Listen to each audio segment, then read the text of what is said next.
Numru limitat ta' barranin ta' kull tim li kull tim jisir autorizza 11 barrani kif tara.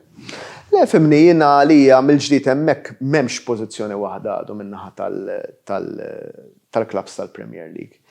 Jien jekk issaqsi għalija personali jien dejjem miftuħ konċettwalment għal kompetizzjoni. Jiġifieri jien nemmen iftaħ għal kompetizzjoni kemm jista' jkun.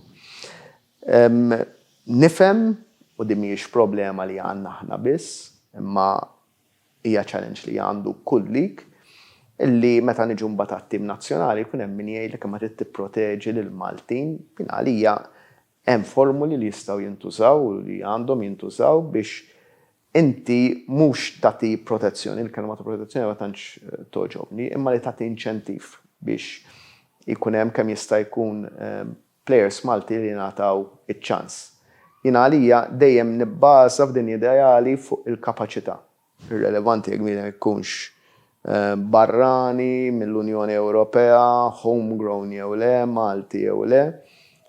Iddejjaqni meta bniedem jintlab jekk ikunx Malti jew le skont in-nazzjonalità tiegħu, mhux skont il-kapaċità tiegħu. Iddejjaqni l-fatt jekk barrani jieħu post Malti sempliċement għax Brażiljan, allura bil-forsi aħjar minn Malti, veru xejn. U ddejjaqni wkoll idea imma li trid tilgħab forsi ċertu players oħra għax għandek constraint fuqek.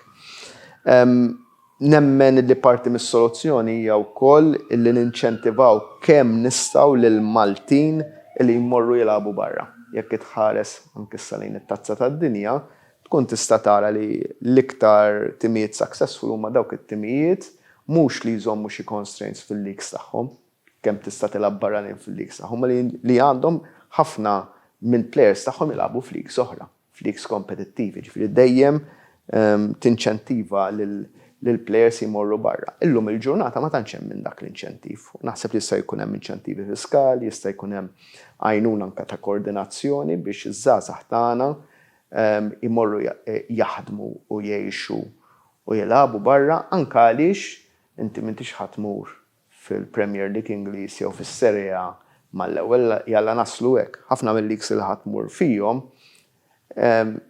tittaqta' bisnienek, il-pagi mhumiex xi attrajenti ħafna iktar minn dawk ta' Malta. Diffiċli. U hawnhekk inti biex ngħidu hekk l-istilla u barra trid tibda mix-xejn ħadd ma jaf minn inti. U nerġa' ngħid anke meta tiġi għal pagi, llum ċertu pagi li jiġu offruti huma kompetittivi ħafna meta tqis ma' leagues ta' tielet kategorija f'ħafna pajjiżi Ewropej. Il-tim nazzjonali tħoss li avvanza tul dawn l-aħħar snin kif tara? Ir-riżultati jitkellmu waħedhom. Ir-riżultati jitkellmu li t-tim Malti għamel avvanz,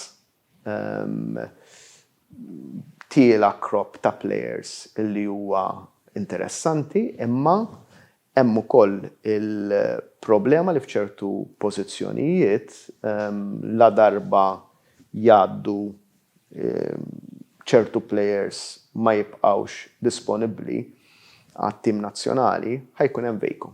U nerġa' ngħid, il-kwestjoni mhix li tipproteġi, hija li kemm jista' jkun tħajjar lill-players li jimirħu.